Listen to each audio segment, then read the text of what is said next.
جو کارروائی ہے اس کو انہوں نے ختم کرنے کا اس وقت تک جو ہے وہ حکم دے دیا ہے نہیں کہ میں یہ نہیں کہہ رہا، انہوں نے از خود ختم کیا ہے نا، از خود نوٹس کو انہوں نے کہا کہ ختم کر دیا جائے، از خود نوٹس۔ میں آپ سے کہہ رہا ہوں کہ اس بل کو اگر کوئی چیلنج کر دے، نہیں مطلب میں آپ پی کو ٹی آئی چیلنج کر دے، تو دیکھیں پھر تو چیلنج کی ہے نا، پھر تو از خود میں آپ نوٹس کو نہیں ہے۔ بتاؤں جو ہم نے پڑھی ہے وہ آرٹیکل 184 سب آرٹیکل 3 پڑھا ہے۔ ٹھیک ہے، یہ جو آرٹیکل ہے اس میں از خود نوٹس بھی ہے، نوٹس لینے کا اختیار بھی سپریم کورٹ کو ہے، ٹھیک اور ہے، کسی کی درخواست پر بھی ہے۔ صرف اچھا اس میں جو فرق یہ ہے کہ وہ جو ہے پبلک امپورٹنس کا میٹر ہونا چاہیے، اور شہریوں کی جو بنیادی حقوق ہیں ان کی انفرنجمنٹ کا ایشو ہو تو پھر وہ ایک از خود نوٹس لیا جا سکتا ہے۔ تو انہوں نے ٹھیک ہے، از خود نوٹس کو صرف نہیں کیا، انہوں نے آرٹیکل 183 سب آرٹیکل 4 کے تحت جتنی بھی کارروائیاں ہیں، چاہے وہ از خود نوٹس ہے یا کسی کی درخواست پہ جو سپریم کورٹ نے جو سماعت جو ہے وہ منظور کی ہوئی ہے، ان کو انہوں نے اس فیصلے کے نتیجے میں ان کو جو ہے وہ معطل کر دیا اور کہہ دیا کہ اس وقت تک نہیں لگا اس اچھا کو سنا میں جائے اس گا۔ فیصلے کو ذرا آگے پڑھ کے آپ کو شخاوت صاحب اس کو مزید میں آپ کو سے پوچھتا ہوں۔ انہوں نے جی کہا کہ آرٹیکل 184(3) کے تحت دائر درخواستوں کے حوالے سے رولز موجود ہیں، ٹھیک ہے، جی سوموٹو مقدمات مقرر کرنے اور بینچز کی تشکیل کے لیے رولز موجود نہیں۔ جی تو جب رولز موجود نہیں تو پھر تو چیف جسٹس کر سکتے ہیں یا نہیں کر سکتے؟ دیکھیں بات یہ ہے کہ یہی تو ایک ٹیکنیکل ایشو ہے اس میں کہ جب انہوں نے ہولڈ کر لیا ہے کہ بینچز کی تشکیل اور ججز کا جو انتخاب ہے بینچز کا، اس کے بارے میں کوئی رولز موجود نہیں ہے سپریم کورٹ کے، تو اس لیے انہوں نے ان کے مطابق وہ جو انہوں نے فیصلہ کیا ہے کہ جب تک رولز نہیں بنتے بینچز کی تشکیل اور ججز کے انتخاب کہ کس کس کو جو ہے وہ اس بینچ میں شامل کرنا ہے، جب تک وہ رولز نہیں بناتی سپریم کورٹ، اس وقت تک 184(3) کے تحت جتنے بھی مقدمات ہیں ان کو جو ہے وہ معطل کر دیا جائے، ان کو سنا نہ جائے۔ ٹھیک ہے، اچھا جب تک آرٹیکل 191 کے تحت رولز نہیں بنتے ایسی تمام جاری سماعتیں روک دی جائیں۔ شخاوت صاحب ایک اور بڑی اس میں امپورٹنٹ بات ہے، وہ کہہ رہے ہیں کہ پیمرا کی جانب سے ججز پر تنقید پر پابندی آئین اور اسلام کے خلاف ہے۔ پیمرا کی جانب سے ججز پہ تنقید پر مکمل پابندی آئین، قانون، اخلاقیات اور اسلام کے خلاف ہے، کیونکہ آئین کے تحت آزادی اظہار رائے ہر شہری کا بنیادی حق ہے۔ تو مطلب ہاں اس دیکھیں بات یہ ہے کہ دیکھیں اب یہ فیصلوں میں ایک نہیں، ججز پہ تنقید، جی ہاں اب دیکھیں بات یہ ہے کہ اب یہ بھی جو انہوں نے حکم جاری کیا ہے یا فیصلہ کیا ہے یہ 184(3) کے تحت ہی کیا ہوا ہے، ٹھیک ہے جی، ہم، اور اس میں انہوں نے 184(3) کے اوپر قدغن لگا دی ہے کہ یہ اب نہیں ہوگا، ٹھیک ہے، یا اس طرح کے جو بھی فیصلے ہیں۔ تو اب یہاں نہیں پہ میں ایک جج جو ہے صاحبان نا، پہ تنقید کر سکتا ہوں اس وقت؟ شخاوت صاحب آپ ذرا مجھے دیکھیں ایک قانونی رائے دیجیے گا کیونکہ دیکھیں میں جی بتاؤں جہاں تک موجودہ ہمارا قانون ہے وہ یہ ہے کہ کسی بھی ججز کا جو فیصلہ ہے اس پہ تنقید تو ہو سکتی ہے، اکیڈمک ڈسکشن ہو سکتی ہے، ہم، لیکن جہاں پہ جب ان کو سکینڈلائز کیا جائے یا اس کے آرڈرز کو فلاؤٹ کیا جائے یا عدالت کی جو عزت ہے اس کو نیچے کیا جائے تو وہ پھر توہین عدالت میں آتا ہے۔ اس کا ایک ڈفرینشیا جو ہے وہ موجود ہے کہ کون سی تنقید ہے اور کون سی تصحیح ہے۔ نہیں انہوں نے کہ جہاں پہ پیمرا کی جانب سے ججز پہ تنقید پہ مکمل پابندی آئین، قانون، اخلاقیات اور اسلام کے خلاف ہے، تو اب یہ دیکھیں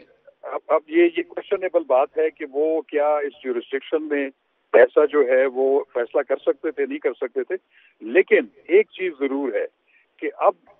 سپریم کورٹ کے اندر جو ہے ایک واضح تفریق جو ہے وہ سامنے آ گئی ہے کہ اس اچھا میں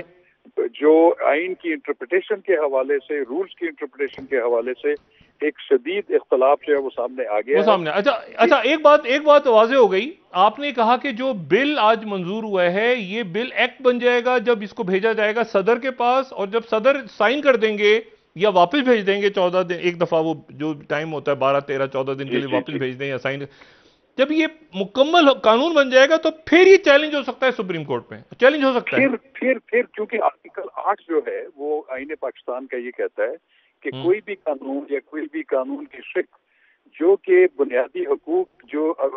لوگوں کو دیے گئے آئین میں اس ہم، سے اگر متصادم ہوگا تو وہ قابل منسوخ ہوگا، تو اس کو تو پھر دیکھا جا سکتا ہے بعد میں۔ ٹھیک ہے، اچھا ایک تو چیز یہ ہو گئی، دوسری جو یہ الیکشن کا معاملہ چل رہا ہے جس پہ روز سماعت ہو رہی ہے، مندوخیل صاحب نے آج اپنے ایک ریمارکس دیے،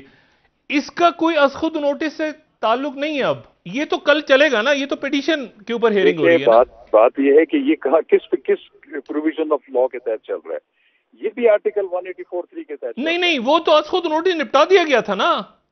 نہیں، یہ جو کل سماعت ہو رہی ہے وہ کس آرٹیکل کے تحت ہو رہی ہے؟ از خود نوٹس کو تو نپٹا دیا تھا، یہ تو دوسرا بینچ بنا تھا نا شاخاور صاحب، یہ تو علی ظفر صاحب گئے تھے نا کہ توہین عدالت کر دیے جی، انہوں نے تاریخ آگے کر کے۔ ڈاکٹر صاحب میں گزارش کرتا ہوں، میں یہ پوچھتا ہوں کہ یہ جو علی ظفر صاحب نے پٹیشن فائل کی ہے یہ کس پروویژن آف لا کے تحت کی ہے؟ یہ بھی آرٹیکل 184(3) کے تحت کی ہوئی ہے، جو کہ درخواست کے اوپر ہے، جو کہ انہوں نے ان کی اوریجنل جورسڈکشن انووک کی ہوئی ہے۔ تو اسی کے متعلق تو جسٹس قاضی فاہد عیسیٰ صاحب نے فیصلہ دیا ہے۔ نہیں تو صبح اس کی سماعت ہوگی یا نہیں ہوگی؟ یہ دیکھیں، میں اس پہ کچھ نہیں کہہ سکتا کہ وہ آنریبل چیف جسٹس نے دیکھنا ہے اس کو، کیونکہ انہوں نے اس کو بینچ تشکیل دیا ہوا ہے اور اس پہ ایک سماعت جاری ہے۔ اب یہ دیکھنا ہے کہ اس فیصلے کی موجودگی میں کل جو بینچ بیٹھتا ہے اس کے کیا مضمرات ہوں گے۔ اوکے، لیکن شاخاور صاحب بہت بڑا آئینی بحران پیدا ہو گیا ہے، اور اس دوران صدر عارف الوی صاحب سے سوال کیا گیا، حامد میر صاحب نے ان سے پوچھا کہ کیا مارشل اللہ کے امکانات ہیں ملک میں، یہاں تک انہوں نے بات کی تو انہوں نے کہا غیر جمہوری معاملات ہو سکتے ہیں۔ یہ ہے کہ اس وقت میں یہ سمجھتا ہوں ابھی بھی جو ہے یہ اگر تھوڑا سا دانشمندی سے جو ہے کام لیا جائے تو سپریم کورٹ میں چاہیے ہے چیف جسٹس آف پاکستان کو کہ ایک انٹرنلی فل کورٹ جو ہے اس کا اجلاس بلائے، اس میں تمام چیزیں اپنی جو ہے انٹرنلی سیٹل ڈاؤن کریں۔ وہ تو سب یہی کہہ رہے ہیں کہ فل کورٹ، بالکل ٹھیک ہے، فل کورٹ اجلاس بھی کریں اور پھر ایسے معاملات کے اوپر ایک فل کورٹ بھی تشکیل دے دیں۔ میں سمجھتا ہوں کہ اس سے معاملات ابھی بھی ٹھیک ہو سکتے ہیں۔ اچھا، آپ کی ذاتی رائے شاخاور صاحب، آپ نے عدالتیں دیکھی ہیں، یہ بحران، یہ عدلیہ بحالی، آپ کو واقعی سسٹم ڈیریل ہوتا نظر آ رہا ہے؟ یعنی سسٹم سے مراد یہ کہ یہ کوئی غیر جمہوری معاملات جو صدر مملکت کو نظر آ رہے ہیں، عارف الوی صاحب کو؟ جی، افسوسناک بات یہ ہے کہ ایک تو ہماری سوسائٹی پولرائز ہو گئی ہے پولیٹیکلی بالکل، اور اس کے اثرات ہمیں اداروں پر بھی جو ہے وہ نظر آ رہے ہیں۔ یہ ایک بڑی خطرناک صورتحال ہے۔ اب کوئی بھی ادارہ جو ہے، اداروں کا آپس میں جو عدم اعتماد ہے اور مسٹرسٹ ہے، یہ بہت خطرناک ہے، اور اس وقت کوئی ایسا فورم یا کوئی ایسی شخصیت نہیں ہے کہ جو ان تمام فریقین کو ایک جگہ پر بٹھا کے ان کو جو ہے دانش مندی کا مظاہرہ کرنے کی تلقین کرے، ان کو ایک پلیٹ فارم، یعنی آپ کو یہ سسٹم جاتا ہوا نظر آ رہا ہے؟ دیکھیں،